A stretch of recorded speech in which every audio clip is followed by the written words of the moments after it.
সুপ্রিয় দর্শক, স্বাগত সবাইকে আমাদের প্রতি রাতের নিয়মিত টক শো। এই সময় আমি জহিরুল আলম আজ আপনাদের সঙ্গে আছি। প্রিয় দর্শক, মহান স্বাধীনতা দিবস উদযাপন করেছে গোটা জাতি।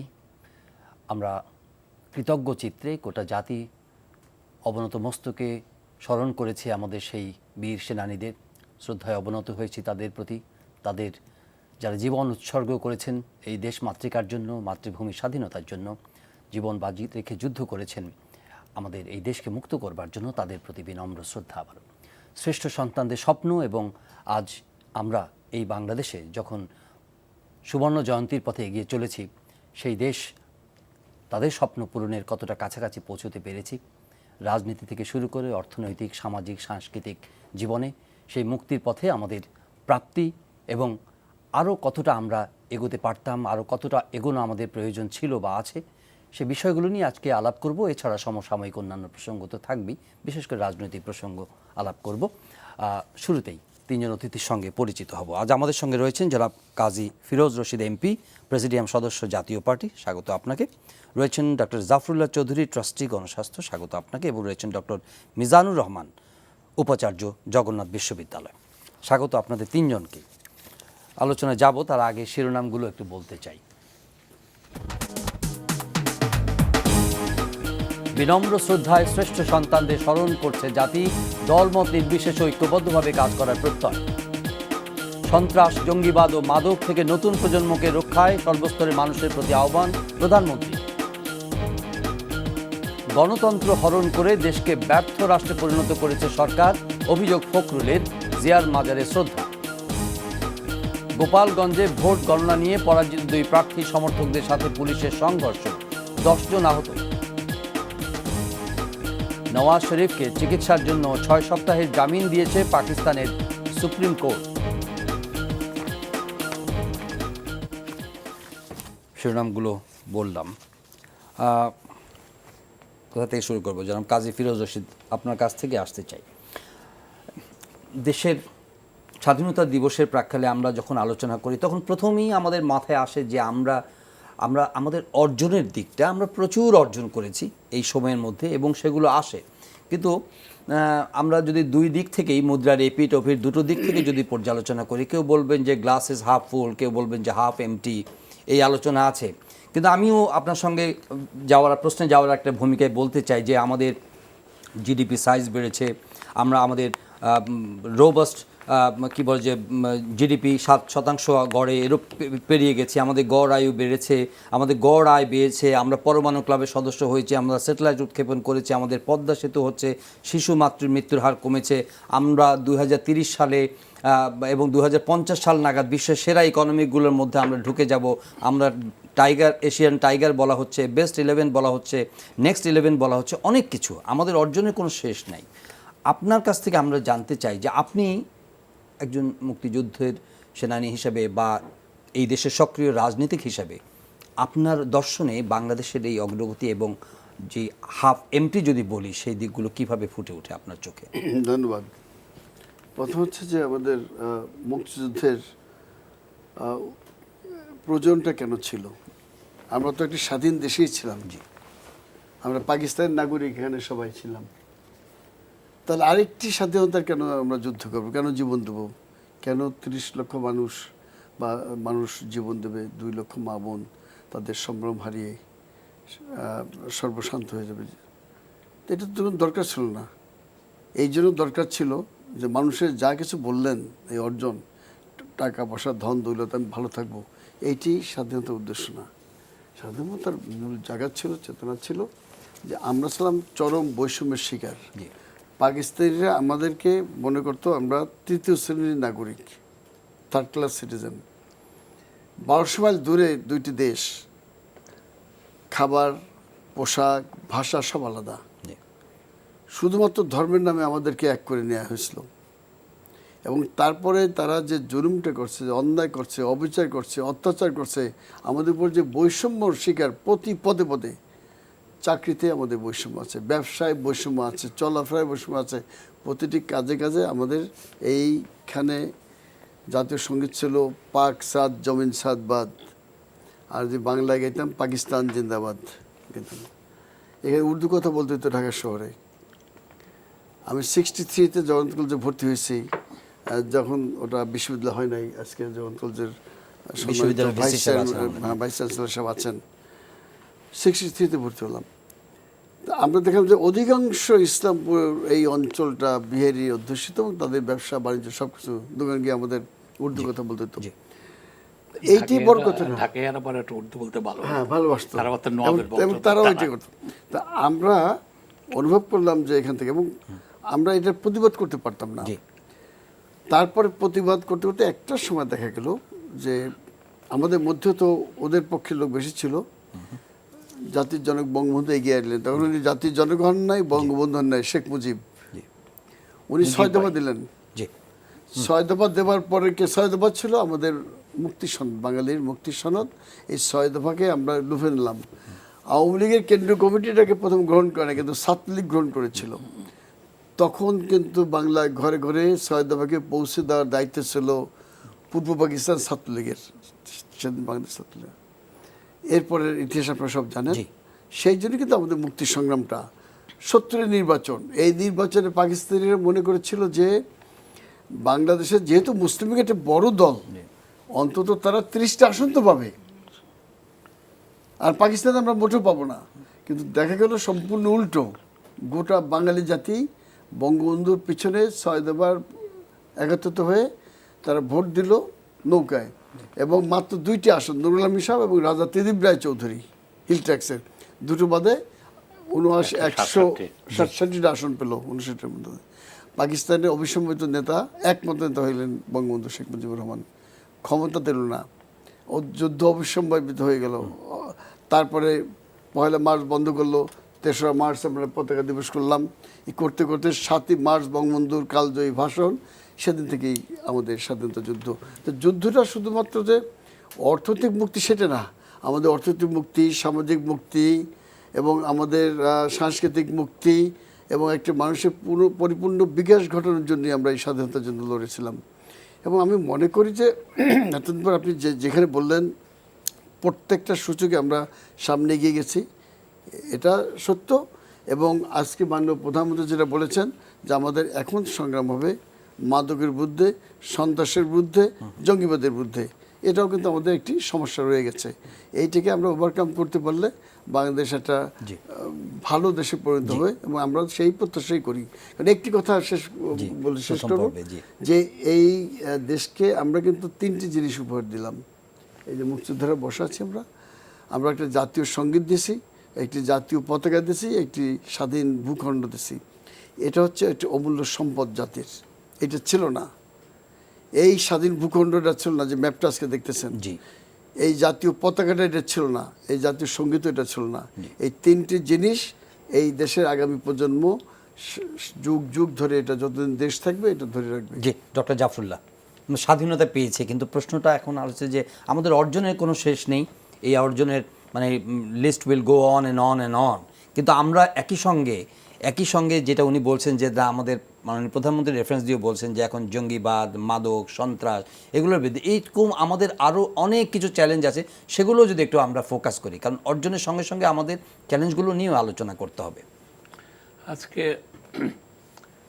অর্জন তো আছে, কিন্তু যেমন আমি সবসময় বলি, বড় অর্জন খালি পায়ে হাঁটতাম 71 সনে। অধিকাংশ লোক লুঙ্গি, তার ছিঁড়া লুঙ্গি পরতাম, প্যান্ট। সেই জায়গায় আছে খালি পায়ে লোক পাওয়া যাবে না। রিক্সাওয়ালার পায়ে স্যান্ডেল আছে, বাড়ির কাজের মেয়েটাও। তখন 37 বছর আমাদের আয়ুকাল ছিল, সেটা 73 বছর। এতেই প্রমাণ হয়েছে। কিন্তু ওইখানে আত্মতুষ্টির অবকাশ নাই। আজকে আমরা কথায় কথায় বলছি আমরা পৃথিবীর এততম হয়েছে, এতটা হয়েছে, সেটা না। ফিরোজ রশিদ একটা খুব গুরুত্বপূর্ণ কথা বলেছেন। আমরা তো স্বাধীন দেশেই ছিলাম, আমরা তো পাকিস্তান চেয়েছিলাম, আমাদের বাপদাদারা চেয়েছেন, আমাদের মুজিব ভাই চেয়েছেন, তারা তো তাই করেছেন, তাই না? তারা এটার জন্য আন্দোলন করেছে, তারা আমাদেরকে স্বাধীন দেশ এনে দিয়েছিল, আমাদের উত্তরাধিকার। সেখানে থাকতে পারলাম না, কারণ ধর্মের বাঁধন দেওয়া হয় না। বৈষম্য, মানুষে মানুষে বৈষম্য, প্রদেশে প্রদেশে বৈষম্য, মানুষে। এখনও আমাদের এই উন্নতির মধ্যে 2টা জিনিস দর্শনীয়।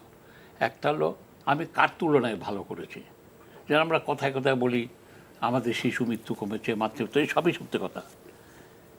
কিন্তু কার তুলনায় কমেছে, কোন পর্যায়ে? আমরা ভারতের তুলনায় কমেছে, কিন্তু ভারতের মধ্যেও দক্ষিণ এশিয়ার সূচকে আমরা ভালো আছি। দক্ষিণ এশিয়ার কালেও সেটা ভুল কাজ হবে। আজকে দক্ষিণ এশিয়ার মধ্যে যদি আমি শ্রীলঙ্কাকে আনি, না, এটা একটা বড় অগ্রগতি, এটা স্বীকার করে নিতেই না, হবে। না, মানে এটা- মাতৃ এটা এবং কেন? শিশু মৃত্যুর হারে আমরা এগিয়েছি। না, এটা না, এটাই এখানেই জিনিসটা আমি কিন্তু নিশ্চয়ই আমরা অগ্রগতি করেছি। আমি তো বলি, এতে কোনো রকম রেখে বলছি না, কিন্তু আত্মতুষ্টির নেই। আমরা যদি হিসাব করি কেরালার তুলনায় আমরা পিছিয়ে আছি, কিউবার তুলনায় অনেক পিছিয়ে আছি, শ্রীলঙ্কার তুলনায় পিছিয়ে আছি। তো এই জিনিসটাকে মনে রাখতে হবে। আমাদের অর্থনৈতিক চরম উন্নতি হয়েছে, আমার রপ্তানি বেড়েছে, কিন্তু আমার পরে আসা ভিয়েতনামের তুলনায় আমি তার চেয়ে পিছিয়ে আছি। সেই জায়গায় বলছি, আত্মতুষ্টিটা না নিয়ে আমাদেরকে আরও অনেক দূর এগিয়ে যেতে হবে। আজকে স্বাস্থ্য খাতে আমাদের আয়ু বেড়েছে, ফলে আমাদের রোগ শোকও বেড়েছে, বয়স্ক বয়োবৃদ্ধ লোক, এর দেখার লোক কোথায়?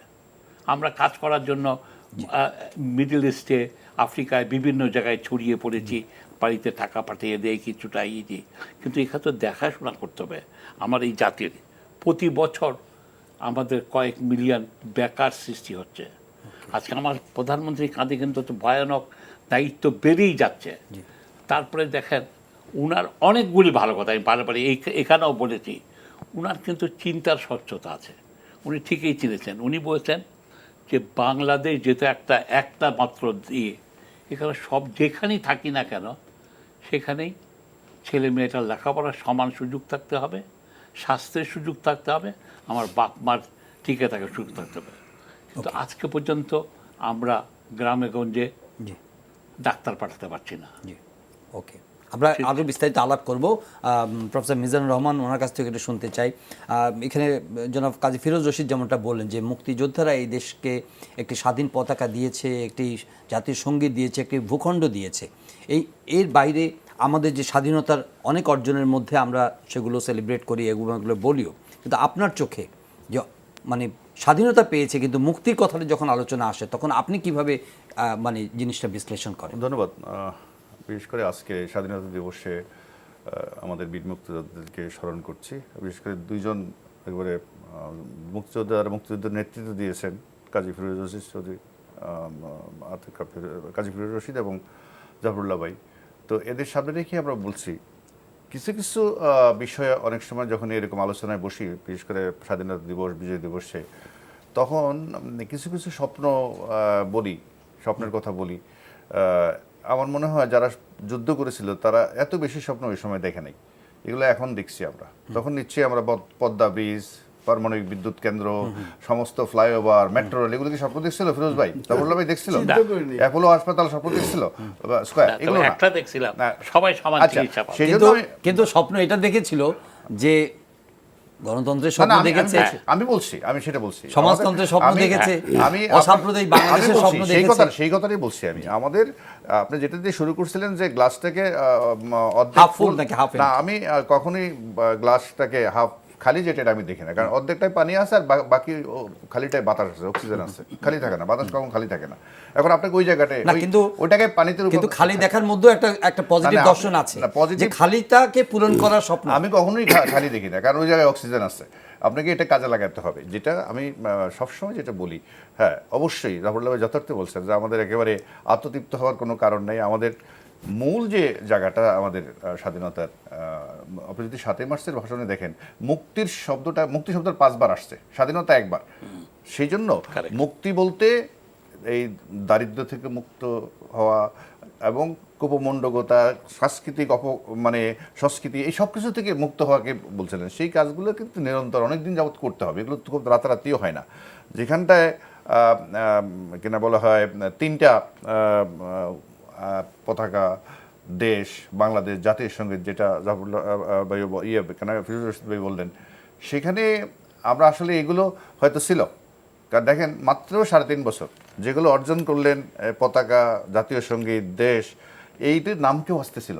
তো 15ই আগস্ট 1975 সালে এটাকে আবার পাকিস্তান হিসাবে, পূর্ব পাকিস্তান হিসাবে কায়েম করা হয়েছিল, কারণ পাকিস্তানের যত ধর্মান্ধতা, মৌলবাদের যত রকমের, অর্থাৎ পাকিস্তান রাষ্ট্রটা যেই কাঠামোতে চলতো, মেন্টাল সেট আপে, সেই অর্থাৎ আমাদের দীর্ঘ ঐতিহ্য 48 থেকে যত সংগ্রাম ঐতিহ্যের যত শত্রু ছিল, বিরোধিতাকারী ছিল, সমস্ত শত্রুরা রাষ্ট্র ক্ষমতা অধিষ্ঠিত হয় 1975 সালের 15ই আগস্ট। আর এর পরের থেকে একেবারে 96 সাল পর্যন্ত বলতে গেলে সামরিক বেসামরিক নামে বেনামে হেলিকপ্টারে পিরে মিলে জি। দেশটা যেভাবে চলছে, সেটা আমাদের এই মাঝখানের 2-2.5 দশক কিন্তু আসলে বাংলাদেশ ছিল না। এটা আবার পাকিস্তানে ছিল, পতাকাটা ছিল, সাহস করে হয়তো বদল করেনি, সেটাও বিভিন্ন সময় জাতীয় সঙ্গীত বদল করার জন্য চেষ্টাও করছিল। সেই জন্য আমি বলছি আমাদের এই যে সময়টা ভিয়েতনামের সাথে কম্পেয়ার করতেছেন জাফরুল্লাহ ভাই, ভিয়েতনাম কিন্তু আমাদের ওই সমসাময়িক সময় স্বাধীন হওয়ার পর এটা স্বাধীনই ছিল, কিন্তু আমরা কিন্তু আবার মাঝখানে 2 দশক পরাধীন না অথবা ওই পাকিস্তানি সেটআপে চলে গেছিলাম, যেটা ভিয়েতনাম যায়নি। আমরা যদি ওই সময়টা না হারাইতাম, এই সামরিক মানে হেলিকপ্টার, শস্যিনা, পীর এবং কেনা বলা হয় এই সামরিক তন্ত্র এবং আমাদের রাষ্ট্রকে নিয়ে যখন ক্যান্টনমেন্টে আবার বন্দী করা হলো, কারণ আমাদের প্রেসিডেন্ট ক্যান্টনমেন্টে থাকতেন, আমাদের বিরোধী দল নেত্রী ক্যান্টনমেন্টে থাকতেন, আমাদের প্রধানমন্ত্রী ক্যান্টনমেন্টে থাকতেন, আমাদের বিরোধী দলের নেত্রী ক্যান্টনমেন্টে থাকতেন। এইটা আমাদের যে সর্বনাশটা করছে আমাদের ভিয়েতনামের সাথে, আমি মনে করি এটা হলো মূল কারণ। আমরা বলি যে আমাদের অগ্রগতি যেগুলো হচ্ছে অর্থনৈতিক উন্নয়ন, এগুলো নিয়ে কোনোভাবেই আমি মনে করি আমাদের আত্মতৃপ্তির জাফরুল্লাহ যথার্থ বলছেন। আমাদের অনেক জায়গাতে বিশেষ করে বৈষম্যহীন সমাজ, যেটা জাতির জনকের স্বপ্নের সোনার বাংলা উন্নয়নটা, আমরা সবাই মিলে বড়লোক হয়ে যাব, সুইডেনের মতন হয়ে যাব, সৌদি আরবের মতন হয়ে যাবো, এরকম কখনো বঙ্গবন্ধু স্বপ্নেও দেখেন নাই। সেটা দেখছিলেন সবাই মিলেমিশে একটা ভ্রাতৃত্ববোধ, হিন্দু মুসলমান বৌদ্ধ খ্রিস্টান বাঙালিত্ব যেটাকে বলে ধর্মনিরপেক্ষ, কিন্তু সেই সমাজটা কিন্তু একটা কিন্তু প্রশ্ন এটা, সেটা হচ্ছে আমরা যখন অর্জনগুলো এত মানে কি বল যে আত্মবিশ্বাসের সঙ্গে যখন অর্জনগুলোর আলোচনা করি এবং আমরা গর্ব অনুভব করি যে আমরা এই ক্ষেত্রে এত এত অগ্রগতি করেছি, আমাদের রিজার্ভ হাজার হাজার কোটি টাকা ছাড়িয়ে গেছে, তখন আমরা এই যে বৈষম্যের ব্যাপারটা কেন এত সিরিয়াসলি আলোচনা করি না? এটা একটা বৈশ্বিক ব্যাপার। এটাও আবার আপনি এখন শুধু বাংলাদেশে, আপনি একটা সারা বিশ্ব যখন পুঁজিবাদী সমাজ ব্যবস্থা ছিল, ধনতান্ত্রিক সমাজতন্ত্র এগুলো ছিল, তখন কিন্তু ধনতন্ত্রের বদলে বঙ্গবন্ধু কিন্তু সমাজতন্ত্রকে আদর্শ বেছে নিয়েছিলেন। কিন্তু এখন দুনিয়া জোড়াই তো আর এই শব্দটাই ব্যবহার করা হয় না। বৈষম্য যেটা সেটা বাংলাদেশে বাড়ে নাই, সারা পৃথিবীতে আপনার দরিদ্রের যে বৈষম্য, এটাকে চরম পর্যায়ে বলে, এটা যিনি সহগ আছে 0.5 যদি হয়, তো এটা বলতে হবে 0.5-এর উপরে গেলে বলা হয় খুব চরম দারিদ্র বৈষম্য। কিন্তু আমরা এখন ওই পর্যায়ে যাইনি, আমরা কাছাকাছি আছি 0.46 0.47। আমাদেরকে এটা অবশ্যই কমাতে হবে। আমরা বলি যে বৈষম্য বাড়ছে, কিন্তু এটা বলতে হবে যেটা জাফরুল্লাহ বললেন, পায়ে স্যান্ডেল পরা লোক আছে, খালি পায়ে এখন আর লোক নাই, এটা তো সত্য।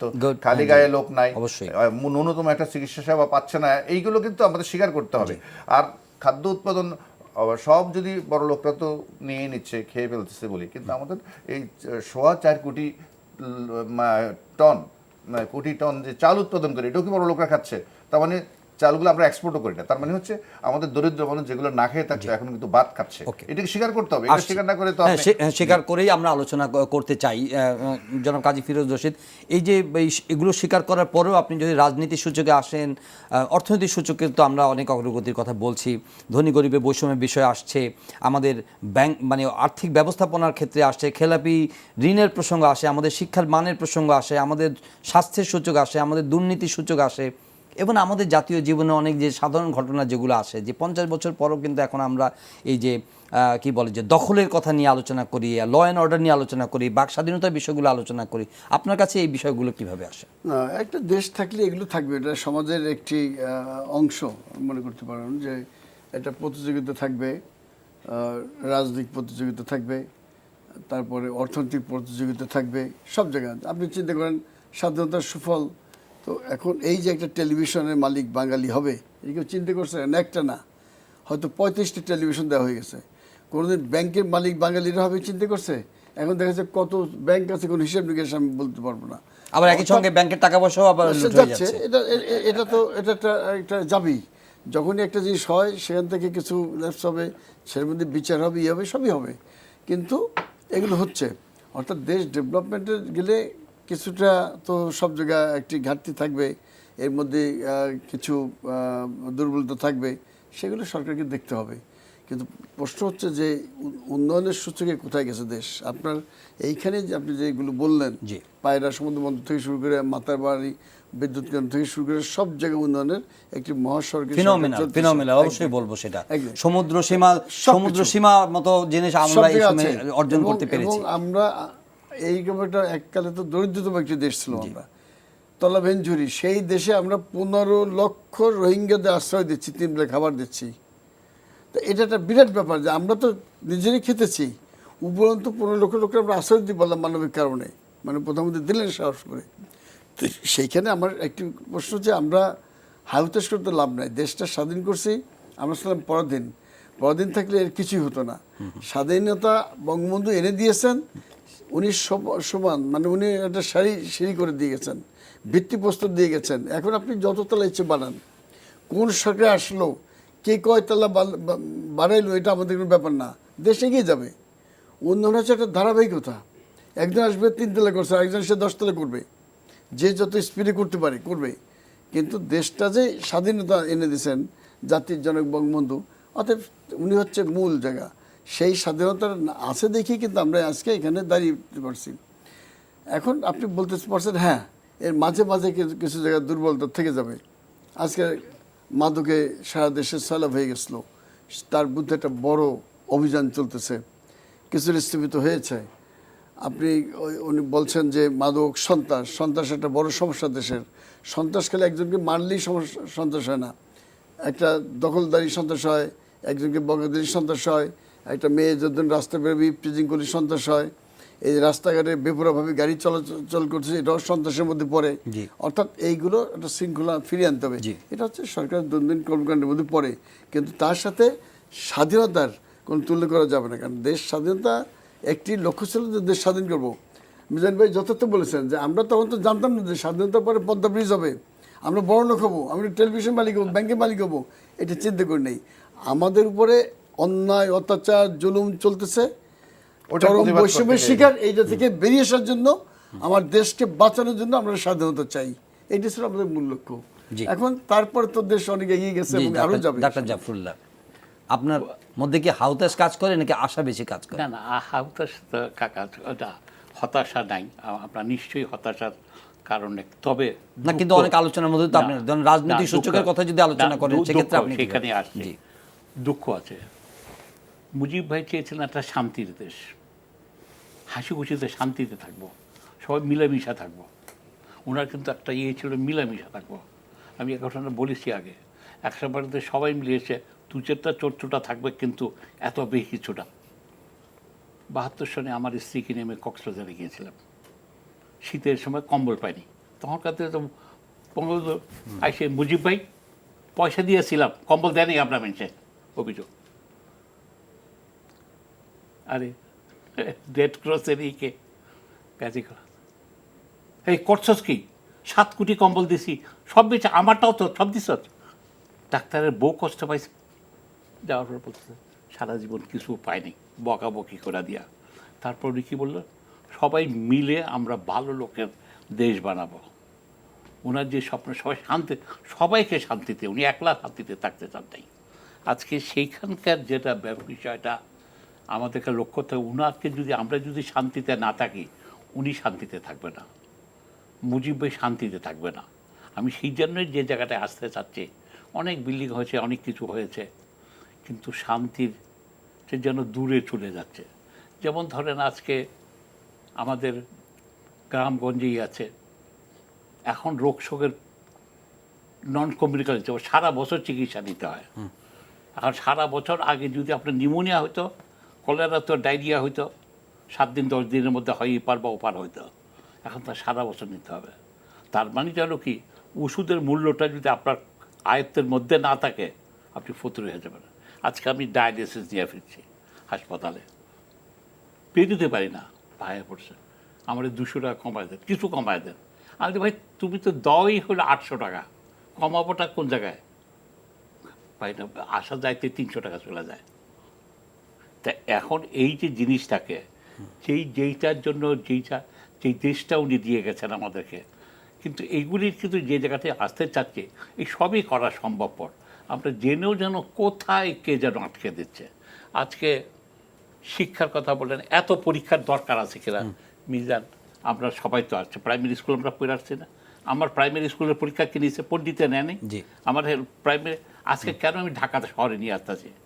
সব কিছু এই কেন্দ্রিকতা, বঙ্গবন্ধু কেন্দ্রিকতার বিরুদ্ধে ছিলেন। আমি আপনাদেরকে বারে বারে বলতে চাই, আমি দেখেন উনি সংবিধানে যেটা করলেন লোকাল গভর্নমেন্ট, স্থানীয় সরকার, আমার আনিসুজ্জামান সাহেব আমাদের জ্ঞানী মানুষ, উনি বাংলা করলেন স্থানীয় প্রশাসন।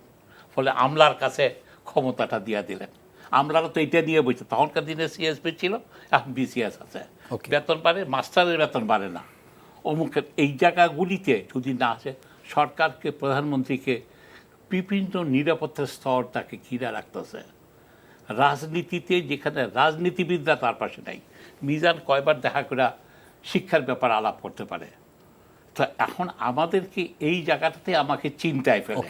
আমার চিন্তা তাহলে দ্বিতীয়ত আসছে একটু ডক্টর জাফরুল আপনি যেটা হচ্ছে বলছিলেন যে একটা জিনিসের আজকে যে ওষুধের মূল্য ঊর্ধ্বগতি, সেটা এরশাদ সাহেব করছে। উনি কিন্তু একটা খুব একটা গুরুত্বপূর্ণ কথা আছে, উন্নয়নের ধারাবাহিকতা আছে। একজনই সব করে যাবে তা না।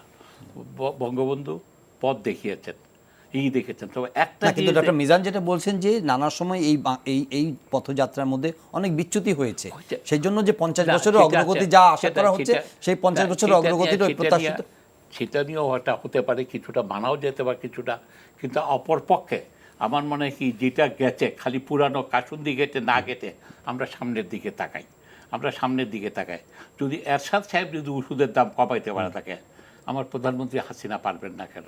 এখন তো যখন দেখেন যেই ভুলটা করলেন খালেদা জিয়া, কার কার পরামর্শে হলো? সালমানের পরামর্শে ওষুধের দামটাকে মূল্য নিয়ন্ত্রণটা, সেই ব্যক্তি এখনো হাসিনার কাঁধেও বসে আছেন। না, ফলে আমরা ব্যক্তিগত নাম না, না না, ধরে আলোচনা বললাম। করি, কারণ যে ওনার পক্ষে তো কেউ নেই এখানে না, না, বলার ভাই, না, জন্য, না, তাই না? সেটা শুধু ঠিক আমরা আছে। নাম উল্লেখ না করে ঠিক বলি। আছে, নাম বাদই দেন। জি। যার কারণে ইতিহাস তো আর বদলে যাবে না।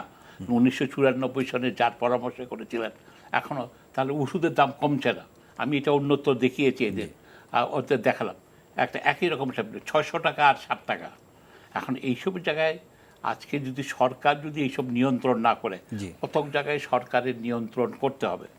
আজকে যেমন ধরেন প্রাইভেট ইউনিভার্সিটির ও টিউশন ফি নিয়ন্ত্রণ না থাকলেই হয়। উনার বেলাতে তো এখনও 22 টাকা দিয়ে পড়ান নাকি মিজান? 1.5 মাসে আর 16 টাকা করে পড়ান, একদিনের চায়ের খরচ দিয়ে পড়ান, সেটাকে বাড়তে দেন।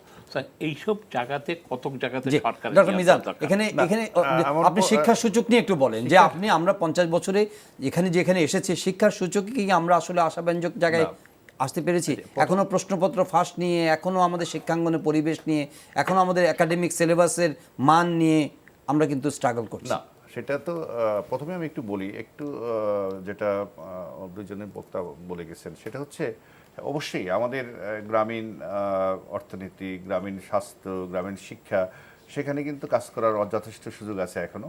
এবং সেটা এই গত যে রাজনৈতিক দল আওয়ামী লীগ যেটা ম্যানিফেস্টো ঘোষণা করছিল, তাদের স্লোগানটাই ছিল গ্রামে সুযোগ সুবিধা বাড়ানো। অর্থাৎ শহরে যে সুযোগ সুবিধা আমরা ভোগ করি, সুবিধাভোগী যারা, সেই কিছু কিছু জিনিস গ্রামে যেন পৌঁছায়। সেখানে বিদ্যুতের ব্যবস্থা করা, স্যানিটেশন থেকে আরম্ভ করে স্বাস্থ্য ব্যবস্থা। জাফরুল ভাই যথার্থ বলছেন, আমাদের স্বাস্থ্য খাতে যে ব্যয়, এটা কীভাবে কমানো যায়, এটা যারা মন্ত্রী আছেন বা যারা সংশ্লিষ্ট আছেন তারা অবশ্যই এটা চিন্তা করবেন। আর শিক্ষার ব্যাপারটা আসেন, আমাদের শিক্ষার একটা হরিজেন্টাল এক্সপানশন হওয়ার দরকার ছিল, সেটা কিন্তু হয়ে গেছে। আপনার 11 লক্ষের উপরে শিক্ষার্থী শুধু এইচএসসি পরীক্ষা দেবে।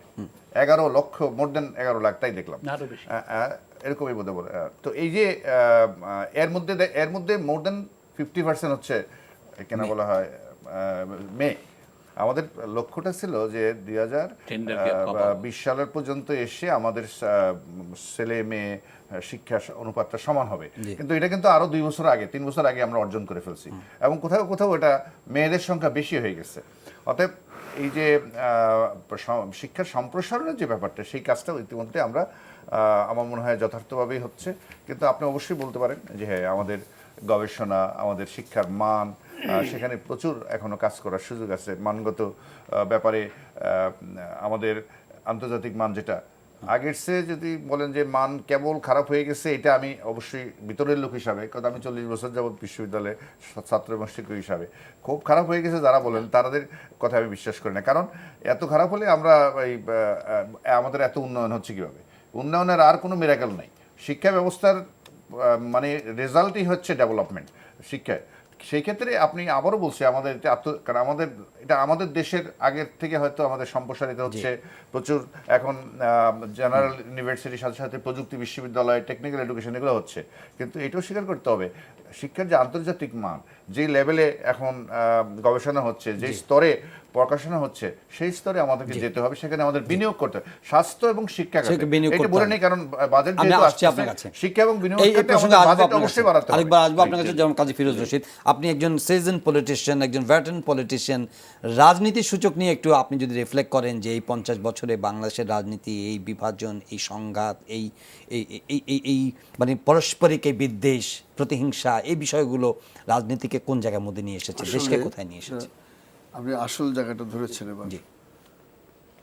স্বাধীনতার পরে একটি বিধ্বস্ত বাংলাদেশের বঙ্গবন্ধু বাংলাদেশের দায়িত্ব পেলেন। উনি যে স্বপ্ন নিয়ে দেশে স্বাধীন করলেন, ফিরে এসে দেখলেন ঘরে ঘরে মৃত্যুর হাহাকার এবং নারীদের উপরে যন্ত্রণা, সব কিছু ওনার কারণে একটার পর একটা আসতো এবং কোনো জায়গায় রাস্তাঘাট পোল কালভার্ট কোথাও নাই, এবং খাদ্যে আমরা একদমই মানে মানুষ বুভুক্ষ মানুষ, সব জায়গায় হাহাকার। এই একটা অবস্থার মধ্যে উনি বাংলাদেশের দায়িত্বভার গ্রহণ করলেন। দায়িত্বভার গ্রহণ করে যখন উনি দেশটাকে আস্তে আস্তে স্বয়ংসম্পূর্ণ করার চেষ্টার হাতে নিলেন, দেখবেন যে অনেকগুলো কাজ এখন যে এই সরকার করছে, এগুলো সবই বঙ্গবন্ধুর সময় কিন্তু তার ঘোষণা দেওয়া হচ্ছে যে এই কাজগুলো আমাদের করতে হবে, কিন্তু তাকে অসময় কিন্তু তাকে ঘাতকরা মেরে ফেললো। মারার পরে কি হলো, দেশটা কিন্তু 50 বছর পিছিয়ে গেল। যে স্পিডে আমরা দেশ স্বাধীন করছিলাম, 9 মাসে একটি সশস্ত্র যুদ্ধের মাধ্যমে একটি দেশকে স্বাধীন করা, ভারত আমাদের সহযোগিতা করেছে, 1 কোটি মানুষকে আমাদের আশ্রয় দিয়েছে, আমাদের যুদ্ধ অস্ত্র দিয়েছে, আমাদের সঙ্গে আমাদের ট্রেনিং দিয়েছে, যুদ্ধ করেছে আমাদের সঙ্গে। তারপর তো আমরা 9 মাসে একটা দেশ স্বাধীন করেছি, কিন্তু সেই দেশটা পিছিয়ে গেল কিন্তু অনেক ধাক্কা। যে স্পিডে বঙ্গবন্ধু এই দেশটাকে সামনে নিতে পারলেন না, তারপর যে নেতৃত্ব এটা পারলেন না। এই এখন এসে আবার সেইখানে দাঁড়িয়ে এইখান থেকে আবার যাত্রা শুরু হয়েছে। আমরা মাঝখানে কিন্তু খুঁড়িয়ে খুঁড়িয়ে চলছি। এখন বলতে পারেন যে এই যে আমাদের মধ্যে গণতন্ত্রের ধারা সূচক কোথায় আছে, আমি বললাম হ্যাঁ, এটা তো নষ্ট হয়েছে প্রথমে যেদিনকে বঙ্গবন্ধুকে হত্যা করা হয়েছে, হত্যার রাজনীতি সেদিকে শুরু হয়েছে, তার আগেও শুরু হয়েছিল। আমরা একই সঙ্গে আন্দোলন সংগ্রাম করছি, আমাদের থেকে আলাদা হয়ে গিয়া আমাদের বন্ধুরা গণমানি সৃষ্টি করছে, অস্ত্র হাতে নিয়েছে। কিসের জন্য সে সমাজতন্ত্রের মধ্যে আবার বৈজ্ঞানিক আসলো, এটা আমরা আজও খুঁজে পাইনি। তো এইভাবে আমরা দেশটা অনেক পিছিয়ে নিয়েছি। সেখান থেকে আজকে অনেক দূর এগিয়ে গেছে। যদি আমরা মনে করি যে, বললে হয়তো একটু খারাপ মনে হবে, বঙ্গবন্ধু চেয়েছিলেন গোটা জাতিকে, জাফরুল্লাহ ভাই যেটা বলছেন, ঐক্যবদ্ধ, চাচ্ছেন শান্তি। এবার খানে সবুজ সাহেব যখন কারাগারে বলছে নিশ্চয়ই তাকে অর্থ পাঠাও, তাকে ছেড়ে দাও, কারাগারে সবাইকে কিন্তু উনি ছাড়ার জন্য ছিলেন যে কারাগারে কেউ থাকবে না, যা হয়েছে হয়েছে, ফরগেট এভরিথিং। সেইখান থেকে কিন্তু আমরা দেশটা পিছিয়ে গেলাম। এবং উনি পরবর্তী সময় কী করলেন, যে ঠিক আছে এত হানাহানি মারামারি, একটা দলের সাথে একটা দল, আওয়ামী লীগ একটা বড় দল যুদ্ধ করে দেশ স্বাধীন করেছে, তা আমি একটা কাজ করি, সমস্ত জাতিকে এক জায়গায় নিয়ে আসি, তাহলে বাকশাল করি, এর মধ্যে 10 জন দাঁড়াবে, যে যাকে ভালো ভোট মারবে হবে একটা দেশ।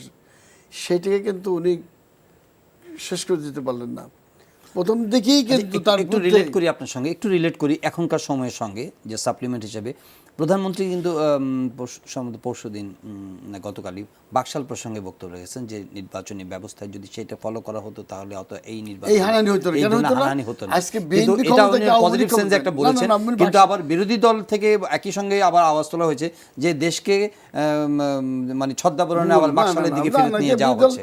আর জীবনে ওইটা হবে না।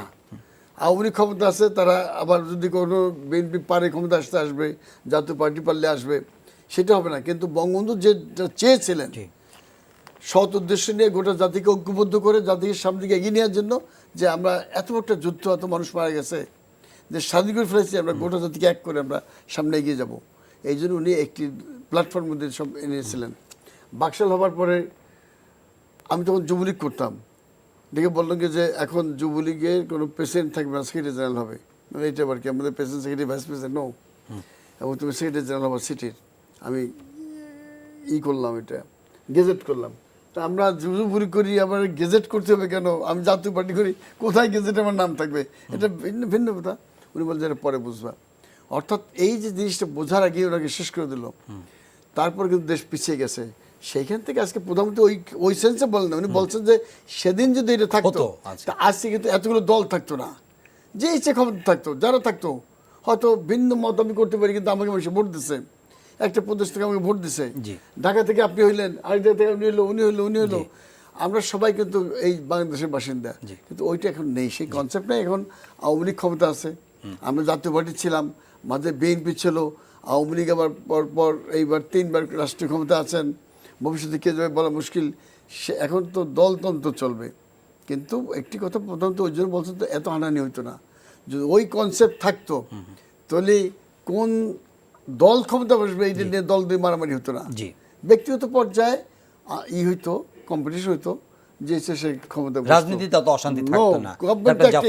ডক্টর জাফরুল্লাহ, এই হানাহানির সূচকটা কিভাবে কমিয়ে আনা যায় বাংলাদেশে, মানে বিভাজনের সূচকটা কিভাবে কমানো যায়? আমি সম্পূর্ণ দ্বিমত পোষণ করি। বঙ্গবন্ধুর এত গুণ, এত কিছু গণতন্ত্রের জন্য ওনার সাথে জীবন উৎসর্গ করেছেন, জেলে গেছেন গণতন্ত্র প্রতিষ্ঠার জন্য, মানুষকে কথা বলতে দেওয়ার জন্য, মানুষের তার মর্জি মতো দেওয়ার জন্য। কিন্তু হঠাৎ ওনার যেইভাবেই যাক না কেন, বাকশাল একটা ভুল চিন্তা ছিল। এটার জন্য যে কথাটা হলো কি, তাজউদ্দিন সাহেবের সাথে ওনার শেষের আলাপটা আমি সবার উদ্দেশ্যে তুলে ধরতে চাচ্ছি। আবার বঙ্গবন্ধুকে তাজউদ্দিন সাহেব বলেছিলেন, বঙ্গবন্ধু আপনাকে সরানোর তো কোনো পথ থাকলেন না, আপনি একমাত্র বন্দুকের গুলি ছাড়া, এতে আপনার সাথে সাথে আমরাও চলে যাব। ইতিহাস একটা অমৌখিক, ওনার এটাতে এই মর্মাহত আমার কান্না পায়। আমি পরের দিন বিলাতে, আমি আওয়ামী লীগেরকে কাঁদছে রাখা যায় না, আমার চোখ থেকে পানি ঝরছিল। সেটা আমি জনতার কাল, আমি ওয়ান অফ দ্য লাস্ট, যার সাথে 4 ঘন্টা আমার বঙ্গবন্ধুর সাথে আমার মিটিং হয়েছিল 13ই আগস্ট। সেই জন্য বলি, কিন্তু এটা একটা ভুল এই কারণে ছিল, উনি শতফুল গণতন্ত্র মানে কি শতফুল ফুটে দেওয়া। আজকে সেখানে একদল মধ্যে হলো সামরিক বাহিনীও বাকশালের মধ্যে থাকবে, আমলারা থাকবে। আজকে কি আমরা হঠাৎ, আমি ভয় পাচ্ছি, আমার প্রধানমন্ত্রী হঠাৎ এতদিন পরে বাকশালের কথা কেন আনছেন? ওনাকে যদি কে বা কারা দিচ্ছেন আমি জানি না, ওনাকে আমি চিন্তা করতে পারি যে আজকে মির্জা ফখরুলের মতে মানে সন্দেহ প্রকাশ করছেন যে সন্দেহ প্রকাশের কথা না। আমি যেটা মনে করি যে এটা বাংলাদেশে গণতন্ত্রই থাকতে হবে, বিভিন্ন দল মত থাকতে হবে, তাকে কথা বলতে দিতে হবে। আজকে এটাকে না দিয়ে প্রধানমন্ত্রী এটা আজকে হঠাৎ, উনি কিন্তু এতদিন কখনো বাকশালের স্তুতিতে আসেন নাই, এইটা নিয়ে আলোচনারই প্রয়োজন নেই। ডক্টর মিজান, আচ্ছা, যেইতে প্রশ্নটা নিয়ে আলোচনা সেই সবাই শুভক্রমে আমি ছিলাম। আচ্ছা, আসলে এটা ওই প্রসঙ্গক্রমে মির্জা ফখরুল যারা একদলীয় শাসন কায়েম করা হয়ে গেছে হচ্ছে বলছে, সেই প্রসঙ্গে জবাব দিতে গিয়ে বলছেন এরকম কোনো ইন্টেনশন, অন্তত যারা আমরা খুব কাছে থেকে, এরকম কোনো ইচ্ছা অবশ্যই নাই। তবে না, এটা হলো ওই প্রতিপক্ষের জবাব দিই। আর বাক স্বাধীনতার কথা যদি বলেন, সবই তো বলতেন জাফরুল্লাহ ভাই, আপনি সবই বলতেছেন প্রত্যেকদিন টক শোতে, মির্জা ফখরুল ইসলাম সব বলতেছেন। অর্থাৎ যেই দেশে যেই দেশে স্বৈরাচারকে স্বৈরাচার বলা যায়, সেই দেশে স্বৈরাচার নাই। মানে আপনি প্রকাশ্যে স্বৈরাচার বলতেছেন, রাজনৈতিক প্রতিপক্ষ তার যা বক্তব্য বিভিন্ন মিডিয়াতে বলছে। আমি যেটা বলি, গণতন্ত্র ট্রেডিশনাল ফর্ম অফ ডেমোক্রেসি, যেটা দিয়ে আমরা গণতন্ত্রকে আমরা বসতাম, এই যে অঞ্চলের লোক এই মিছিল করবেন, ফিরোজা জগন্নাথ বিশ্ববিদ্যালয় থেকে রাস্তা বন্ধ করে দিয়ে ঢাকা শহরে চলে আসবে, বিশ্ববিদ্যালয়ে চলে আসবেন, সব বড় বড় সমাবেশ হবে, হরতাল হবে, অবরোধ হবে। তারপরে যেটা 2015 সালে বিএনপি এবং জামাত জোট যেটা দেখালো 3 মাস যাবত, এই ফর্মে ট্রেডিশনাল ফর্ম অফ ডেমোক্রেসি যেটা আমাদের চর্চার মধ্যে ছিল, এটা আর কোনোদিন ফিরে আসবে না। এত লোকও আপনি পাবেন না এগুলো করার জন্য, মানুষ অনেক ব্যস্ত, লক্ষ লক্ষ লোক এসে সমাবেশ করবেন, বক্তৃতা দিবেন, এই জিনিসটা এখন না, সেটা আসবে না। কিন্তু উনি বলছেন যে সুযোগ আপনি করে দেন, মানুষ যদি সুযোগ আসে তো রেজুলেশন হয়ে যায় সমাবেশে আসার ব্যাপারে। লক্ষ লক্ষ মানুষ কাদের মোল্লার ফাঁসির দাবিতে জমায়েত হয় নাই গণজাগরণ মঞ্চে, লক্ষ লক্ষ ছেলেমেয়েরা কোটা আন্দোলন করে নাই। না না, পুলিশের আজকে অন্যদের যে কোনো একটা ঐক্য ফ্রন্টের আমাদের মিটিং করতে হলে পুলিশের জন্য হল পাই না। না না না, সেটা ঐক্য ফ্রন্টের তো ওই যে মানে 20 জন নেতা আর 5 জন কর্মী নিয়ে, তো এই জন্য এটা হয় না। আমার তা যখন 20 জনকেও যখন কথা বলতে না, না, দিতে হবে তো। কথা বলছে, সবাই বলতেছেন না, আপনি। না। আপনি কোনোদিন কি বাধাগ্রস্ত? আপনি এখন আপনার দিয়ে দিলাম সময়টা, বলেন দেখি কি বলতেছেন, কে না, বাধা দেয়? এখন এবং বলার- কোনো এটার এখন জন্য বলার- কোনো অসুবিধা হলে আমি দায়িত্ব নিলাম না, আপনার। না, না, এখন না, বলার পরে- সেই এখন জন্য আমি বলার- বলতেছি না। সব কথা বলার পরে বলতেছে বলার স্বাধীনতা। আমি বলছি ওই যে ট্রেডিশনাল ফর্ম অফ যেভাবে আমরা অভ্যস্ত ছিলাম, কারণ সোশ্যাল মিডিয়া থেকে আরম্ভ করে আজকাল যত রকমের মাধ্যম, এগুলো সব বদলে গেছে। গণতন্ত্রের যে মানে একেবারে আবুল্লাহ লিঙ্কনের যে গণতন্ত্র, সেই ফর্মে আর গণতন্ত্র থাকবেও না, আসবেও না। গণতন্ত্রটি রশিদ, আপনাকে যখন পেয়েছি আমরা বলেছিলাম যে সমসাময়িক কিছু বিষয় নিয়ে আলাপ করব। আমাদের রাজনৈতিক দলগুলোর বর্তমান যে টেক্সচার, বর্তমান যে অ্যাক্টিভিটি, তাদের যে পারফরমেন্স অথবা তাদের যে রোল, তার মধ্যে আমরা জাতীয় পার্টিকে একটা ইম্পর্টেন্ট জায়গায় দেখছি। বিশেষ করে একাদশ জাতীয় সংসদ নির্বাচনের পরে তারাই হয়েছে সংসদের প্রধান বিরোধী দল, এবং যারা 14 দলের মধ্যে আছেন তারাও এক অর্থে কিন্তু বিরোধী দলের এই আমরেলের মধ্যেই পড়ে গেছেন। এবং সেখানেও জনাব হোসেন মোহাম্মদ এরশাদ, সাবেক রাষ্ট্রপতি, তিনি সেটা সংসদ বিরোধী দলীয় নেতা। আমরা সর্বসম্প্রতি জানলাম যে জিএম কাদেরকে বাদ দিয়ে উপনেতা করা হয়েছে বেগম রওশন এরশাদকে, যিনি আগের সংসদেও উপনেতা ছিলেন। জাতীয় পার্টিকে কেন্দ্র করে এই আলোচনাগুলো খুব বেশি মুখরোচক হয়ে উঠছে, খুব বেশি কৌতূহলের জন্ম দিচ্ছে। এবং এরশাদের ভাই জিএম কাদের আউট হয়ে গেলেন, রওশন এরশাদ ইন হলেন। আবার এরশাদের অবস্থান এখন কি, আমরা অনেকে জানি যে ওনার শারীরিক অবস্থা অতটা ভালো নয়, তারপরেও জাতীয় পার্টির ভবিষ্যৎ কি এই ধরনের দ্বন্দ্ব কোন দলের মধ্যে? জাতীয় একটু পার্টির কৌতূহল ভবিষ্যৎ আমরা। থেকেও দেশের ভবিষ্যৎ নিয়ে বেশি চিন্তা করা উচিত, কারণ জাতীয় পার্টি তো আছে, থাকবে। প্রশ্ন হচ্ছে কি যে গণতন্ত্রের কথা বলতেছিলাম, এক লাইনে শেষ করে দিচ্ছি। গণতন্ত্রের মূল জায়গা হচ্ছে যে আমার স্বাধীনভাবে মতামত প্রকাশ করা, আমার স্বাধীন চিন্তার প্রকাশ থাকবে, আমি চলাফেরার স্বাধীনতা থাকবে, সভা সমিতির স্বাধীনতা থাকবে, সবই থাকবে। কিন্তু খুব দুঃখজনক যে 90 সালে আমাদের গণতন্ত্রের জন্য কিন্তু আমাদের স্মরণ হয়েছে যে আমরা স্বৈরাচার ছিলাম, কেউ কেউ পতিত স্বৈরাচারও বলেছেন। এই দেশের সমস্ত মানুষ, সমস্ত দল, গোষ্ঠী, ব্যক্তি আমাদের বুদ্ধি ছিল। আমাদের পতন ঘটলো, একটা নতুন জয়যাত্রা শুরু হলো, গণতন্ত্রের যাত্রা শুরু হলো। কিন্তু আমরা কি দেখলাম? এই যে 21শে আগস্ট গ্রেনেড হামলা, এটা কি গণতন্ত্রের কোন চ্যাপ্টারে পড়ে? তারা তো একটি জায়গায় পারমিশন নিয়ে মিটিং করতেছিল তাদের অফিসের সামনে, তাহলে গেট মেরে তাদেরকে গোটা দলকে নিচ্ছেদ করে দিতে হবে, এটা গণতন্ত্রের কোন চ্যাপ্টার আছে বলেন? এটি কি গণতন্ত্র? আপনি গণতন্ত্রের কথা বলতেছেন, গণতন্ত্রের চর্চা তো আমরা দেখছি যে এটা গণতন্ত্রের চ্যাপ্টার না, এটা গণতন্ত্র না। একটা দলকে সম্পূর্ণভাবে নিশ্চিত করে দেওয়া, আর কখনো ওই দল থাকবে না, রাজনীতি করতে পারবে না, এটা কি গণতন্ত্র নাকি? তা আমরা সেই গণতন্ত্র দেখছি, আমাদের সেই অভিজ্ঞতা আছে। আর জাতীয় পার্টির কথা যদি বলেন, জাতীয় পার্টিতে এটা হচ্ছে একদমই আমাদের আভ্যন্তরীণ একটি ব্যাপার। দল কখন কিভাবে কাকে সাজাবে, এটা ফুটবল খেলার মতন। ক্যাপ্টেন চিন্তা করে যে কাকে দিয়ে আমি এখন কোথায় খেলাবো, কোন প্লেসে দেবো। যদি মনে করে যে স্ট্রাইকার হিসেবে অমুকে দেবো, নামাই দেয়। সে ভালো না করে তুলে উঠে দিয়ে তাৎক্ষণিক দেখবেন যে এই 2 মিনিট আগেও কিন্তু একজনকে নামাই দিচ্ছে। তার আসল জায়গাটা থাকে কি, কোচ যখন জিততে। সিদ্ধান্ত নেন, হ্যাঁ, তার অবস্থাটা ভালো হবে। এটা তো সমস্ত নির্ভর করে তার ক্যাপ্টেনের উপরে, কোচের উপরে। কিন্তু একটা দল তো চলে একটা গঠনতন্ত্র নিয়ে। একদম একটা গণতন্ত্রের মধ্যে চলছে, এটা সম্পূর্ণ ক্ষমতা ওনাকে দেওয়া হচ্ছে। তা আপনাদের যে জাতীয় পার্টি, সব দলেরই একই অবস্থা। জাতীয় পার্টির গঠনতন্ত্র যেভাবে চর্চা হয়, অনেকে বলেন যে এটা নারী, শুধু নারীকে পুরুষ, পুরুষকে নারী করা ছাড়া প্রেসিডেন্টের সবই ক্ষমতা সব দেওয়া আছে। দল তাই পারে, সব দলের ক্ষমতা আরো বেশি, ওটা আপনার চোখে দেখেন না। ওটা করেন কি, আপনাকে ক্ষমতায় বসায় দিয়া আরেকজনের ক্ষমতার চর্চা করতে। ক্ষমতা কিন্তু মির্জা ফখরুল ইসলাম আলমগীর হাতে না, ক্ষমতা আরেকজনের কাছে। এইখানে এলো জাতীয় পার্টির বিউটি, যার কাছে ক্ষমতা উনিই পারেন। এসে সবের কাছে সমস্ত ক্ষমতা আমরা দিয়ে রাখছি, উনি যেটা করবেন দলের, ওনার হাতে প্রতিষ্ঠা করা হয়েছে, ওনার কষ্ট, ওনার অর্থ, ওনার সব কিছুর বিনিময়ে দলটা হয়েছে ওনার নামের উপরে। এবং সেই জন্যই আমরা, উনি যেটা করেন আমরা মেনে নেই। এইভাবে আমাদের গঠনতন্ত্রকে ক্ষমতা দেওয়া আছে। অন্য দল কি করে, আপনাকে ক্ষমতায় বসাইয়া আমি ক্ষমতা চর্চা করব, আপনি কেন ক্ষমতাশালী না, আপনার চেয়ারটা দিছে এই পর্যন্ত, আপনি চুপচাপ বসে থাকবেন। এখানে ওই ধরনের কোনো কিছু হয় না। জাতীয় পার্টি অতীতের যেগুলো সময় থেকে মোটামুটি ভালো আছেন, তবে আমরা শঙ্কিত আমাদের নেতা হোসেন মোহাম্মদ এরশাদ সাহেবের শারীরিক অবস্থা নিয়ে। আমরা দোয়া করি আল্লাহর কাছে উনি সুস্থ হয়ে যান। ডক্টর জাফরুল্লাহ, আপনি এই ব্যাপারে? আমি একটু বারে বারে আমরা সবসময় 75 সনের এই দুঃখজনক মর্মান্তিক ঘটনা, তারপরে 20 বছর সামরিক বাহিনী নিয়ন্ত্রিত, এটা নিশ্চয়ই, ওটা তো ইতিহাসকে তারা তো সামরিক বাহিনী, এরশাদ সাহেবও সামরিক বাহিনী থেকে এসেছিলেন, জিয়াউর রহমানও সামরিক বাহিনী থেকে এসেছিলেন।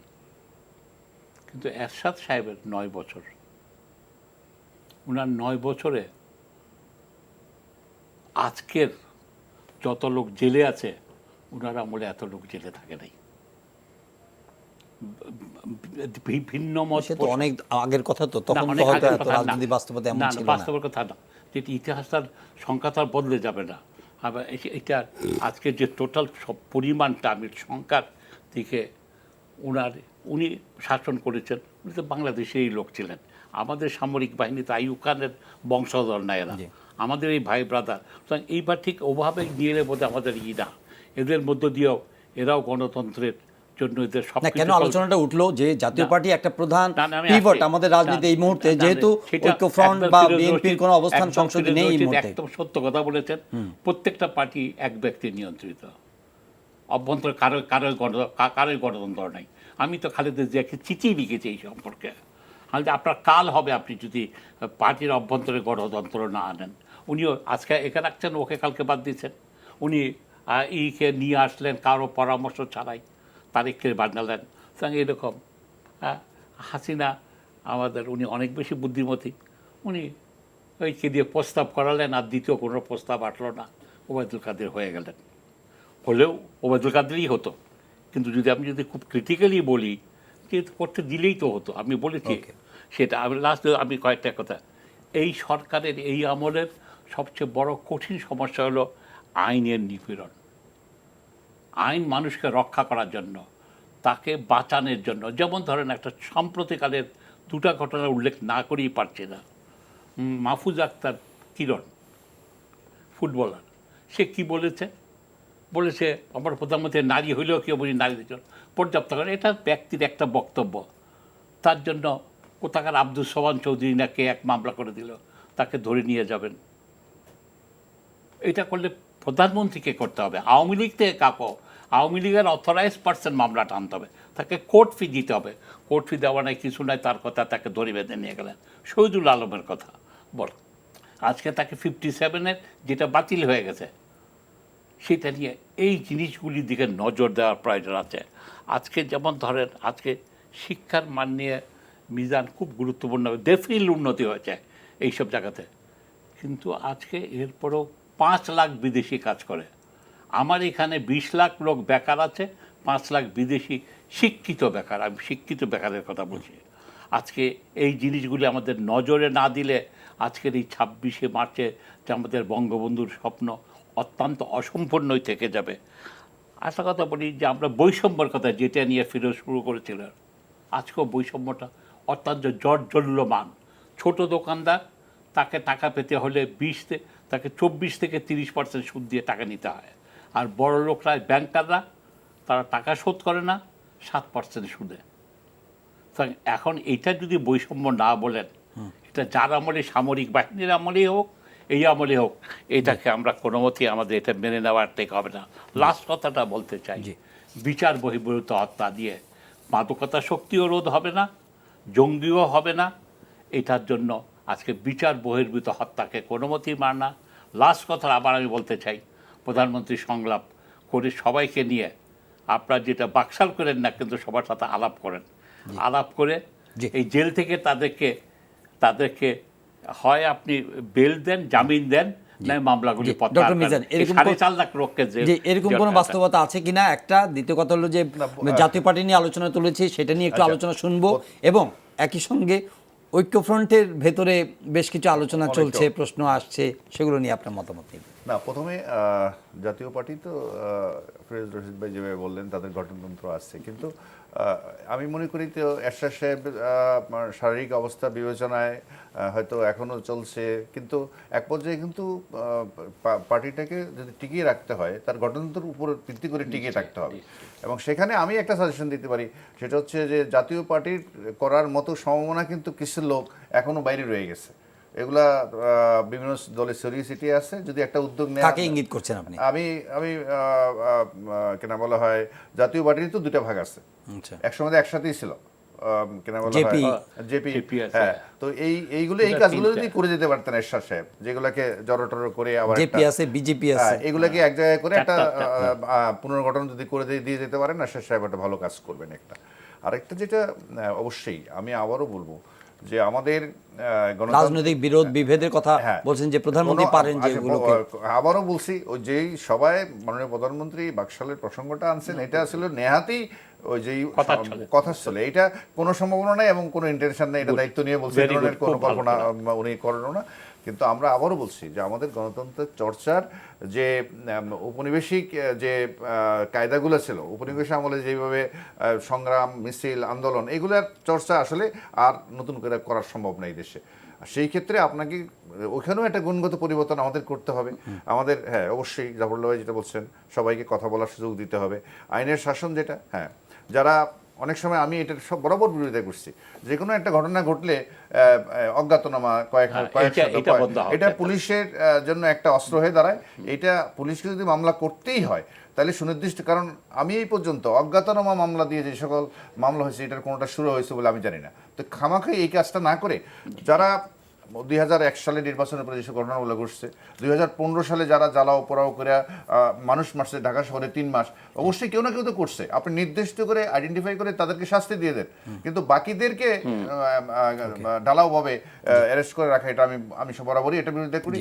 কারণ আমাদের মনে রাখতে হবে যে এই বিরাট একটা কর্মশক্তি তো কিন্তু আটকাও আছে জেলের ভিতরে, কারণ জেলে কোনো উৎপাদনের কাজে লাগে না, যেটা জাফরুল্লাহ বলে আমাদের অনেক দক্ষ কর্মশক্তির দরকার, যেটা বিদেশ থেকে আনছি। এখন সমস্যাটা হচ্ছে কি, আমাদের বেকার যাদের আজকে কথা বলছেন, মেধাবী যাদেরকে বলছেন, সেই মেধাবীরা আবার ওই পর্যন্ত মেধাবী না যেই কাজটা বিদেশিরা করতেছে। আমাদেরকে কারিগরি শিক্ষায় অবশ্যই জোর দিতে হবে, যাতে বিদেশি লোকগুলো যেই কাজগুলো করে আমাদের $6 বিলিয়ন নিয়ে যাচ্ছে, সেই কাজগুলোর মতন মেধাবী আমাদেরকে গড়ে তুলতে হবে। এখানে আমি তফাৎ মিজান একটু আপনার হাতে করে, আপনাদের এখানে ব্যবসা বিবিএ অমুক এইসব যাতে যথেষ্ট যুক্ত, হয়তো একটু প্রশিক্ষণ দরকার আছে। এড করে নিয়ে আমার এই 5 লাখ এই কয়েক বিলিয়ন আগে আমার দেশের এই জায়গাতে আপনাদেরকে আপনার মতো লোকই আমি বলছি আমাদের ছেলেরা মেধাবীরা যদি ওই কাজগুলো করতে পারতো, আরো কম টাকা দিয়ে কারিকুলাম রিভিউ করেন যে ওই কাজগুলো করতে পারবে না কেন? আমাদের কারিগরি শিক্ষা হার 2008-07 সালেও এনরোলমেন্ট ছিল only 7%। It's not all about কারিগরি শিক্ষা, এখানে আমাদের একাডেমিক কারিকুলাম কিন্তু সেটাও কাজ চলছে এখন ইন্ডাস্ট্রিয়াল এটা। কারণ এখন আমাদের বাংলাদেশে এমবিএ বিবিএ পড়া, কিন্তু ফাইনান্সিয়াল টেকনোলজি কতটা আমরা পড়াচ্ছি। যে কাজগুলো আমরা করছি ইন্ডাস্ট্রি থেকে একটা অ্যাসেসমেন্ট নেওয়া হয়েছে আমাদের একটা ওয়ার্ল্ড ব্যাংকের প্রজেক্টের আওতায়। ওয়ার্ল্ড ব্যাংক যখন ওইদিকে টাকা দিল না আমাদের যমুনা পদ্মা সেতুতে, পরে কিন্তু আবার বিভিন্ন জায়গায় আমাদের এটা বড় কাজ ইতিমধ্যে হয়ে গেছে, অ্যাসেসমেন্টও হয়ে গেছে, নিড রিকোয়ারমেন্ট, এবং সেই অনুযায়ী কারিকুলাম ডেভেলপ করে এই বিশ্ববিদ্যালয়গুলোতে বিভাগগুলোকে ওই অনুযায়ী সাজানোর কাজ কিন্তু চলছে, বসে নাই কেউ। জি কাজী ফিরোজ, একদম শেষ প্রশ্ন। আমরা অনেক ভিশন আমাদের সামনে আছে, 2021 সালের মধ্যে আমরা মধ্যম আয়ের দেশ, 2041 সালের মধ্যে আমরা উন্নত দেশে পরিণত হব, সব কিছু আছে, আমরা ওই আলোচনা যাচ্ছি না, সময়ও নেই। আপনি ধরেন যে rising above your party affiliation, your political affiliation, একজন মুক্তিযোদ্ধা হিসেবে আপনি ধরেন রেস্ট অফ ইউর লাইফ আপনি বাংলাদেশকে আপনি কোন জায়গায় দেখতে চান আপনার, উইদাউট হ্যাভিং এনি প্রেজুডিস? আমরা মনে করি যে দেশটা সবার, হ্যাঁ এই দেশের সবাই দেশকে ভালোবাসি, এবং দেশকে এমন কিছু আমাদের করা উচিত না যে দেশের উন্নয়ন থমকে যাবে। আমার প্রতিযোগিতা থাকবে, প্রতিদ্বন্দ্বিতা থাকবে, ঝগড়া বিবাদও হবে রাজনীতি নিয়ে, কিন্তু এমন কিছু করা উচিত যে দেশের ক্ষতি হয়। যেমন একটা জঙ্গিবাদ, এটা দেশকে মারাত্মক ক্ষতিগ্রস্ত করতেছে। মাদক, এটা দেশকে একদম ধ্বংসের দিকে নিয়ে যায়, একটি জনশক্তিকে সম্পূর্ণ ধ্বংস করে দিয়ে যায়, পরিবারগুলো ধ্বংস হয়ে যায়। এর বুদ্ধে কিন্তু সবাইকে এক হইতে হবে, ঐক্য হইতে হবে, একটা জায়গায় আমাদের ঐক্যবদ্ধভাবে কাজ করতে হবে। আমি কে ক্ষমতা আছে কে ক্ষমতা নেই বড় কথা না, ক্ষমতা পদ্ধতি থাকবে। আজকে আওয়ামী লীগ ক্ষমতা আছে, কালকে অন্য দলও ক্ষমতা আসতে পারে, কিন্তু ক্ষমতা চিরস্থায়ী না, কিন্তু দেশটা হচ্ছে চিরস্থায়ী। এই দেশের উন্নয়নের জন্য, আগামী প্রজন্মের ভবিষ্যতের জন্য আমাদের সকলকে ঐক্যবদ্ধ হবে, দেশ উন্নয়নের কাজ করতে হবে। ডক্টর জাফরুল্লাহ অনেক সমালোচনা করেন, অনেক আলোচনা করেন, কিন্তু একটাই বলতে চাই, প্রধানমন্ত্রী আবার আপনি সংলাপে ডাকেন, পিতার মহানুতা ক্ষমা করে দেন মানুষকে, ক্ষমা করে দিয়ে বিচার বহির্ভূত হত্যা দিয়ে করে কিছু হবে না। আপনি পারবেন, আমি জানি আপনার সাহস আছে, রাজনৈতিক প্রজ্ঞা আছে, আলাপ করেন, আলাপ করে এই এতগুলি লোককে জেলে আটকে রাখার কোনো মানে হবে না। যারা অপরাধ করেছে, যারা খুনকার, তাকে শাস্তি দেন, সেরকম কত 5-10 হাজার হবে, নিশ্চয়ই 1 লাখ লোক না। তাদেরকে হয় জামিন দেন, না, এবং সঙ্গে বলি কেবল আমি খালেদা জিয়ার জামিন চাই না, সবাইকে দিয়ে সবাইকে সামনে রেখে আলাপ আলোচনা করেন জি। সবাই। আর আমি যেটা বলবো, আমরা পাকিস্তান আমলে 2 অর্থনীতির তথ্য নিয়ে কথা শুনতাম, 2টা অর্থনীতি, কিন্তু আমরা যেন আমাদের পুরো শিক্ষা ব্যবস্থার মধ্য দিয়ে 2টা সমাজ যেন তৈরি হয়ে যাচ্ছে। আমাদের শিক্ষা ব্যবস্থাটা একমুখী অবশ্যই করতে হবে, কারণ যারা আমরা সাধারণ শিক্ষার একটা যে স্ট্রিম আর এর সাথে আরেকটা যে ধর্মীয় শিক্ষার, এইগুলোর মধ্যে যদি আমরা সমন্বয় করতে না পারি, অবশ্যই, তাইলে অবশ্যই। যেটা হবে 2টা সমাজ কিন্তু তৈরি হয়ে গেছে আমাদের। এটাই তো বৈষম্যের সমাজ। আমি বলছিলাম এই কথাটা বহুবার বলছি যে আমরা সবাই মিলে তো এটা তাবলীগের নিজের খুব গুরুত্বপূর্ণ আমি বলছি কথা আমরা বলেছেন। সবাই মিলে তাবলীগের আখের মোনাজাতে যাই, পুলিশে যায়, বিডিআর এ যায়, যত লোক আছে, শিক্ষক, বিশ্ববিদ্যালয় মানে কর্মচারী, কর্মকর্তা সব তো যায়, মন্ত্রীরা যায়, কিন্তু ওই তাবলীগের লোকরা কি কোনোদিন পয়লা বৈশাখের কোনো অনুষ্ঠানে আসে? আমাদের 21শে ফেব্রুয়ারিতে আসে? আজকে কি তারা আমাদের মহান স্বাধীনতা দিবসে তারা ফুল দিতে গেছিল? অতএব এই যে 2টা সমাজ কিন্তু হয়ে গেছে, এইটাকে অবশ্যই আমি মনে করি আমি যদি বলেন যে আপনি কি, আমারও বয়স কিন্তু 60 আমিও দেখি যে এই যে 2টা সমাজ হয়ে যাচ্ছে, মাননীয় প্রধানমন্ত্রী আপনার নেতৃত্বে এই সমাজটা যেন একটা সমাজ হয়, একমুখী শিক্ষা ব্যবস্থার মধ্য দিয়ে এটা করা যাবে। নাইলে কিন্তু এই বিভাজন যেটা, এইটা যদি থেকে যায়, তাহলে হয়তো আমরা উন্নত হব, ডলারের ভিত্তিতে মধ্যম আয়, উচ্চ আয় হব, যেটা সিরিয়া ছিল, যেটা কেনা বলা হয় আমাদের মিশর ছিল, ইরাক ছিল, এগুলো কিন্তু টিকে নাই এই সমাজ। সেই সমাজটাকে যদি আপনি ঐক্যবদ্ধ একটা সমাজ তৈরি করতে না পারেন, তাহলে এই অর্থনৈতিক উন্নয়ন কিন্তু টিকবে না।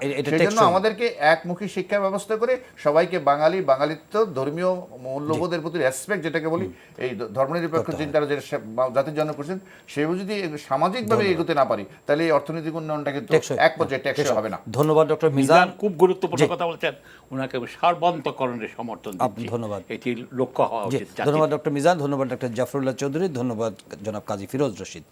প্রিয় দর্শক, আজকে এই সময় এখানেই শেষ করছি। সবাই ভালো থাকবেন। এই অনুষ্ঠানটি আপনারা অনলাইনে দেখতে পারেন, ভিজিট করুন www.ntbd.com। এছাড়া ইউটিউব ও ভেরিফাইড ফেসবুক পেজে আমার জনপ্রিয় অনুষ্ঠান, খবরের আপডেটগুলো আপনারা জেনে নিতে পারেন। ভালো থাকবেন সবাই।